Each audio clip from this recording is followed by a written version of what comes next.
नमस्कार दोस्तों, स्वागत है आप सभी का स्टडी विद पाठशाला में। आज से शुरू करने जा रहे हैं स्पीडी करंट अफेयर, जो यूपी पुलिस, यूपीएसआई, लेखपाल, ऐसे छोटे छोटे एग्जाम जहाँ पे बहुत सारे क्वेश्चन वन लाइनर टाइप के आते हैं, उसके लिए स्पीडी बहुत ही महत्वपूर्ण है। इसलिए आप लोग इस वीडियो को जरूर देखें। यदि पसंद आए तो लाइक और सब्सक्राइब करें।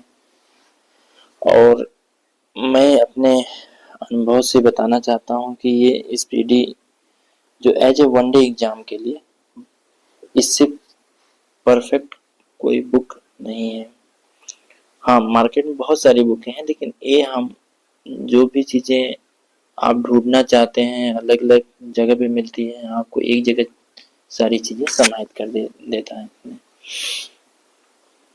इन जैसे जो हम लोग पहला चैप्टर स्टार्ट करने जा रहे हैं, करेंट अफेयर कौन है, क्या है, कहाँ पे है, इससे क्वेश्चन एज आपके एग्जाम में, खासकर छोटे एग्जाम में आपको देखने को सदैव मिलते रहते हैं। आप देखेंगे तो यूपी पुलिस में तो एज जनरल बात है कि जनरल क्वेश्चन इस टाइप के आते रहते हैं और वन लाइनर आते हैं, जिसको लोग तो आसान समझते हैं। वन लाइनर क्वेश्चन आसान लगते हैं, लेकिन जब वो पढ़ाई करने के दौरान जब पढ़ने जाते हैं, जब क्वेश्चन सॉल्व करना होता है, तो ऐसे क्वेश्चन बहुत टफ हो जाते हैं। जब आपके पास ऑप्शन 4 हो और 4 ऑप्शन में आपको एनालिसिस करने का कोई संभावना ना हो, या तो उत्तर आपको आ रहा हो या तो उत्तर आपको नहीं आएगा, दो ही ऑप्शन होता है। वहां पे आपको अनुमान लगाने का कोई ऑप्शन ही नहीं होता है। तो उस स्थान पे जब करंट अफेयर आते हैं ऐसे जगह पे, तो वहां पे स्पीडी जैसे करंट अफेयर और भी ऐसे तमाम बुक हैं जिसको आप रेफर कर सकते हैं, तो वे महत्वपूर्ण हो जाते हैं। वन लाइनर करंट अफेयर के लिए सबसे महत्वपूर्ण बुक में से मेरा जो पसंदीदा है वो स्पीडी है। चलिए आइए स्टार्ट करते हैं। करंट अफेयर कौन है, कौन व्यक्ति, जो नई नियुक्तियां हुई हैं उनसे हमेशा क्वेश्चन पूछे जाते हैं। व्यक्ति उनको ध्यान में नहीं रखते हैं, बड़े बड़े क्वेश्चन पे फोकस करते हैं, जबकि छोटे छोटे क्वेश्चन जो है और आसान होते हैं, लेकिन उसको व्यक्ति छोड़ करके आगे बढ़ जाता है। तो आइए हम लोग देखते हैं कि संवैधानिक पदाधिकारी राष्ट्रपति, खैर इनकी नियुक्ति, ऐसे कुछ नियुक्तियां जो पुरानी हैं उनको आपको ध्यान नहीं देना है, लेकिन जो वर्तमान जो नियुक्तियां हो रही हैं उनका स्थान, कौन से स्थान पे वो आए हैं, उनका और कौन व्यक्ति बने हैं, इसको आपको जरूर ध्यान रखना होता है। जैसे कि राष्ट्रपति द्रौपदी मुर्मू ये पूर्व हो चुकी हैं, लेकिन जो भी उपराष्ट्रपति जो हैं अभी हाल ही में नियुक्त किए गए हैं, इनका नाम क्या है, सीपी राधा कृष्णन।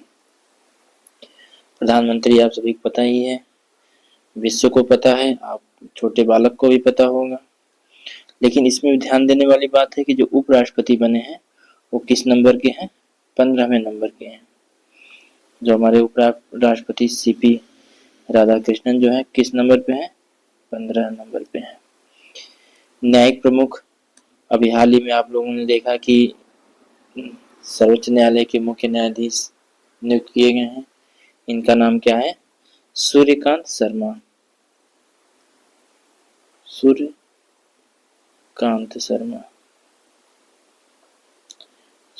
शर्मा। सबसे अधिक बात तो ये नाम भी आपको याद आ जाएगा, लेकिन यदि कभी स्थान पूछ ले कि किस स्थान पे है, तो 53 नंबर स्थान पे है, इसको याद रखना जरूरी है। कभी कभी क्वेश्चन कब किस टाइप का पूछ देगा आपको, जब प्रश्न आते हैं तब ध्यान में आता है कि हमको ये भी चीजें करनी चाहिए थी। महान्यायवादी, अब अगर महान्यायवादी से क्वेश्चन है तो एज आपसे पूछा जा सकता है कौन है। ये सब जनरल नॉलेज है और ये सब चीजें आपको आनी ही चाहिए। आर वेंकट रमणी, ठीक। 16वां है, 17वां इन पे नहीं पूछेगा, लेकिन एज ए सामान्य क्वेश्चन है। सॉलिसिटर जनरल कौन है? बहुत पुराने व्यक्ति हैं, तुषार मेहता जी, काफी समय से हैं। अध्यक्ष राष्ट्रीय एनजीटी के कौन अध्यक्ष है? राष्ट्रीय हरित न्यायाधिकरण, एनजीटी शॉर्ट में इसका नाम है। इसके न्यायमूर्ति प्रकाश श्रीवास्तव जी को एनजीटी का अध्यक्ष नियुक्त किया गया है। अध्यक्ष जीएसटी अपीली न्यायाधिकरण, ये महत्वपूर्ण नहीं है। आइए राज्यसभा सभापति, अब राज्यसभापति कौन होता है? भारत का उपराष्ट्रपति। तो सिंपल सी बात है कि सभापति राज्यसभा का कौन होगा? सीपी राधाकृष्णन होंगे, कृष्णन जी होंगे। ठीक है। उपसभापति बहुत पहले से हरिवंश नारायण सिंह जी हैं। राज्यसभा, अब आइए, जैसे इसमें जो पुराने हैं उनको बहुत पूछने की संभावनाएं नहीं रहती हैं, लेकिन नेता लोकसभा विपक्ष के नेता कौन है? राहुल गांधी जी हैं। ठीक है। राज्यसभा में विपक्ष नेता विपक्ष कौन है? मल्लिकार्जुन खड़गे जी हैं। लेकिन लोकसभा में कौन है? राहुल गांधी। तो अगर कभी इस पे भी क्वेश्चन पूछ दिया तो आप ध्यान में नहीं आएगा कि कौन है। अगर राज्यसभा पूछ दिया तो क्या राहुल गांधी मार देंगे। तो ऐसी भी चीजों को हमको ध्यान देना है। लोकसभा के राहुल गांधी हैं, जबकि राज्यसभा के मल्लिकार्जुन खड़गे जी हैं। अब निर्वाचन आयोग, मुख्य निर्वाचन आयुक्त कौन है? अभी हाल ही में इनको नियुक्त किया गया है, ज्ञानेश कुमार जी। ठीक है। मुख्य चुनाव आयुक्त कौन है? ज्ञानेश कुमार जी। 26वां है, इनका रैंकिंग आपको याद रखना है, 26वें नंबर पे है। परीक्षा एवं महालेखा परीक्षक। ठीक है। निर्वाचन आयोग किस में आता है? आर्टिकल 324 में निर्वाचन आयोग। नियंत्रण महालेखा परीक्षक 148 से लेकर के 152 तक, 151 तक, सॉरी 51 तक, 152 में राज्यपाल आपके आ जाएंगे। ठीक है। नियंत्रण महालेखा परीक्षक, इनको याद रखिए, के संजय मूर्ति जी हैं। ये सब इम्पोर्टेंट ऑलरेडी हैं, ये चाहे नए हो चाहे पुराने हो। नियंत्रक एवं महालेखा परीक्षक हमेशा कैग के कौन है? प्रमुख। के कैग से कैग से के संजय मूर्ति। महालेखा परीक्षक टीसीए कल्याणी, बहुत महत्वपूर्ण नहीं है, बस ये कैग के इम्पोर्टेंट है। आप सभी जानते हैं कि तीनों सेनाओं का प्रमुख कौन होता है? तो राष्ट्रपति होता है। और राष्ट्रपति वर्तमान में हो चाहे भविष्य में हो, जो भी रहेगा वही सर्वोच्च सेनापति होता है। वायु सेनापति अभी हाल ही में नियुक्त किए गए हैं, कौन है? अमरप्रीत सिंह। वायु में जो उड़ेगा वो क्या हो जाएगा? अमर। जब व्यक्ति अमर होता है वायु में उड़ जाएगा, अमरपति हो जाएगा। नौसेना दिनेश कुमार त्रिपाठी जी हैं। और थल सेना प्रमुख कौन है? उपेंद्र द्विवेदी जी हैं। उपेंद्र द्विवेदी जी 30वां थे। तो इनका 30वां नहीं याद रखना है, बस इनको बस याद रखना है कि वायु सेना अध्यक्ष, क्योंकि करंट में कौन बना है उसको हमको फोकस करना है, अमरप्रीत सिंह। हाँ, ये इम्पोर्टेंट है। सीडीएस हम हमेशा याद रखिए, लेफ्टिनेंट जनरल अनिल चौहान जी जो है सीडीएस वर्तमान में।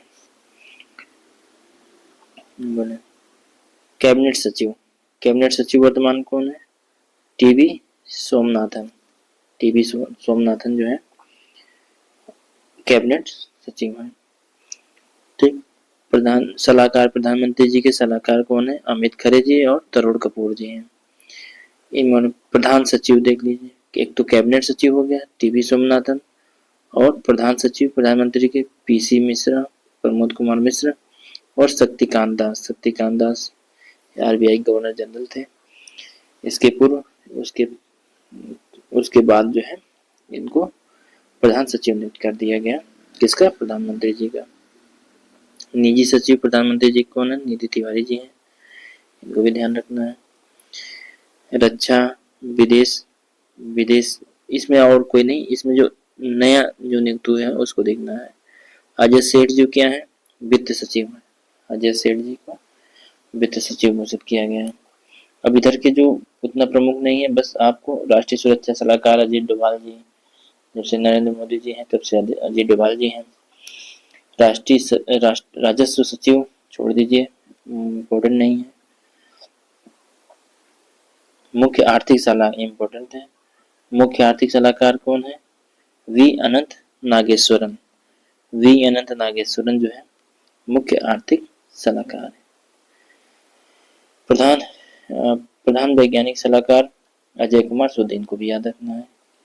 प्रधान वैज्ञानिक सलाहकार कौन है? भारत सरकार के अजय कुमार सूद। और मुख्य आर्थिक सलाहकार वी अनंत नागेश्वरन है। बहुत महत्वपूर्ण एजेंसियां हैं जिसको आपको याद रखना होगा।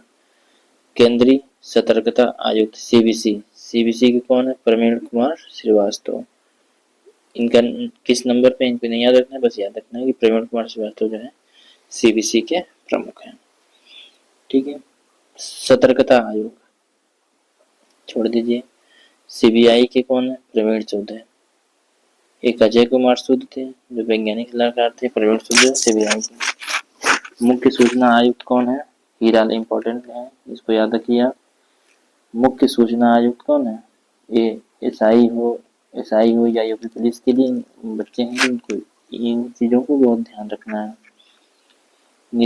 आईबी के छोड़ दीजिए। रा का देख लीजिए, पराग जैन अभी हाल ही में नियुक्त किए गए हैं, तो इसलिए इनको याद रखिए। पराग जैन को जो है हाल ही में नियुक्त किया गया है। ठीक, अब उधर इम्पोर्टेंट नहीं है। आ जाइए, एसएसबी के कौन है? एसएसबी के हाल ही में जो इसमें जो हाल ही में नियुक्त किए गए उनको ध्यान देना, सभी का नहीं। संजय सिंघल, संजय सिंघल जो है ये सशस्त्र सीमा बल एसएसबी के संजय सिंघल है। महानिदेशक केंद्रीय रिजर्व पुलिस बल सीआरपीएफ के कौन नियुक्त किया गया महानिदेशक? ज्ञानेंद्र प्रताप सिंह। ज्ञानेंद्र प्रताप सिंह किसके नियुक्त किए गए हैं? सीआरपीएफ के महानिदेशक नियुक्त किए गए हैं। और एसएसबी के महानिदेशक कौन है? संजय सिंघल जी को नियुक्त किया गया है। फिर आप एनएसजी देख लीजिए। बी श्रीनिवासन को एनएसजी का प्रमुख चुना गया है, महानिदेशक। फिर आ जाइए रेलवे का देख लीजिए, आरपीएफ का सोनाली मिश्रा जी को आरपीएफ का महानिदेशक नियुक्त किया गया है। इसके अतिरिक्त नहीं है। आ जाइए नीति आयोग, इम्पोर्टेंट है। नीति आयोग के अध्यक्ष और उपाध्यक्ष में लोगों को कंफ्यूजन होता है, तो चाहे नीति आयोग रहा हो चाहे योजना आयोग रहा हो, इसके प्रमुख कौन है? भारत के प्रधानमंत्री होते हैं। उपाध्यक्ष इम्पोर्टेंट है, इनको भी याद रखिए। मोस्ट इम्पोर्टेंट ये लोग हैं जिनको आपको परीक्षाओं में ध्यान देना है। सुमन कुमार बेरी जी जो है उपाध्यक्ष हैं। और सीईओ भी, नीति आयोग के सीईओ कौन है? ठीक है, बीवीआर सुब्रमण्यम। बीवीआर सुब्रमण्यम जो है ये है नीति आयोग के सीईओ। और सुमन कुमार बेरी नीति आयोग के उपाध्यक्ष। ये इम्पोर्टेंट है, आप इसको माइंड में रखिए, इम्पोर्टेंट। अध्यक्ष कौन है संघ लोक सेवा आयोग के? अजय कुमार को संघ लोक सेवा आयोग का अध्यक्ष नियुक्त किया गया है। 23वां विधि आयोग दिनेश महेश्वरी, बस एक बार पढ़ लीजिए इसको, इनको दिनेश कुमार महेश्वरी जी को 23वें विधि आयोग को। हाँ, महिला आयोग अभी हाल ही में मतलब नियुक्त की गई हैं, तो इनको याद रखिए। विजया रहाटकर जो है महिला आयोग के। पिछड़ा राष्ट्रीय पिछड़ा वर्ग आयोग के हंसराज गंगाराम अहिर हैं।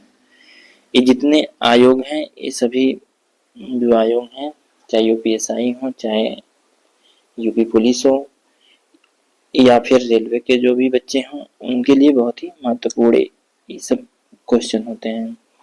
जितने भी आयोग के क्वेश्चन आते हैं तो अक्सर आते रहते हैं इनके क्वेश्चन। तो राष्ट्रीय महिला आयोग विजय रहाटकर है। 23वें विधि आयोग के दिनेश महेश्वरी हैं। संघ लोक सेवा आयोग अजय कुमार जी को नियुक्त किया गया है। पिछड़ा वर्ग आयोग का कौन किसे नियुक्त किया गया अध्यक्ष? हंसराज गंगाराम अहिर को।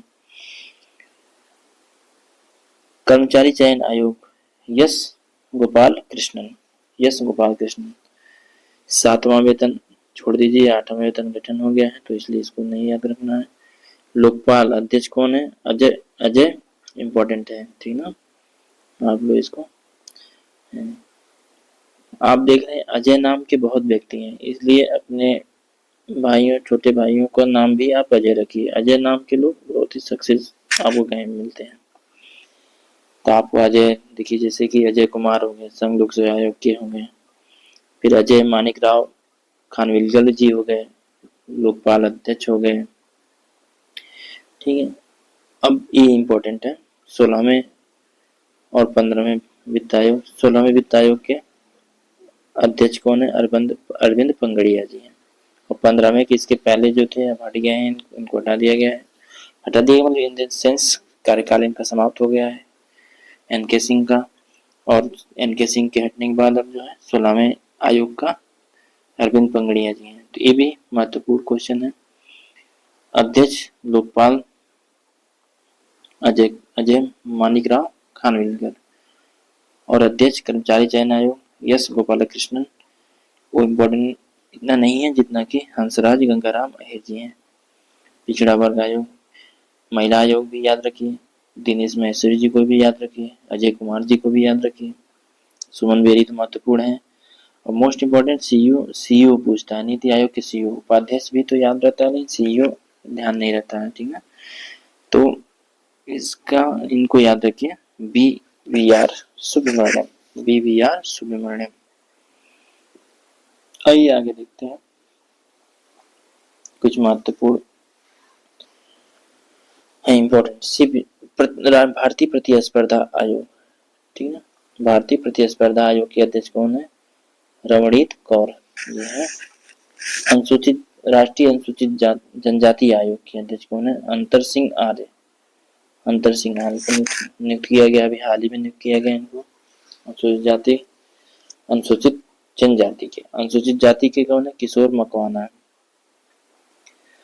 मानवाधिकार, अब देखिए जैसे ये सब सारी चीजें जो जितने भी प्रतिस्पर्धा आयोग हैं, अनुसूचित जाति आयोग है, अनुसूचित जाति जनजाति, मानवाधिकार, राष्ट्रीय बाल संरक्षण, अल्पसंख्यक आयोग, ये जितने भी मतलब एज आप टॉपिक देखेंगे तो कहीं ना कहीं ये यूपी पुलिस और UPSI के सिलेबस में आपको मिल जाएगा। तो इसलिए इनके जो आयोग के अध्यक्ष है उनको भी आपको याद रखना पड़ेगा, ठीक है ना।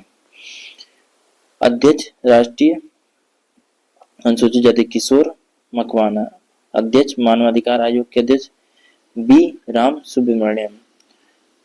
मानव राम जी क्या होते हैं? राम जी क्या है? जैसे बी राम इसमें लिखा हुआ है, तो राम जी क्या करते हैं? मानव के अधिकार की बात करते हैं, मानवता की बात करते हैं, ठीक है। तो आप भी इससे जोड़ करके ऐसे कभी नहीं याद हो तो राम से आप याद रख सकते हैं कि राम मानवाधिकार जी आयोग के अध्यक्ष हो सकते हैं। राष्ट्रीय बाल अधिकार संरक्षण आयोग के प्रियांक कानूनगो जी हैं अध्यक्ष। इसके अध्यक्ष राष्ट्रीय अल्पसंख्यक आयोग, ठीक है, सरदार इकबाल सिंह लालपुरा। अब आप देखेंगे राष्ट्रीय अल्पसंख्यक आयोग है, अल्पसंख्यक आयोग होते हुए भी आपको माइंड में होगा कि एज ए मुस्लिम समुदाय का कोई व्यक्ति होगा, लेकिन इसमें कौन है? सरदार इकबाल सिंह लालपुरा, लालपुरा। चलिए इतने के लिए आप लोगों का बहुत बहुत धन्यवाद। और भी जो भी प्राधिकरण, जो भी चीज़ें इसमें इम्पोर्टेंट है उनको भी पढ़ा जाएगा।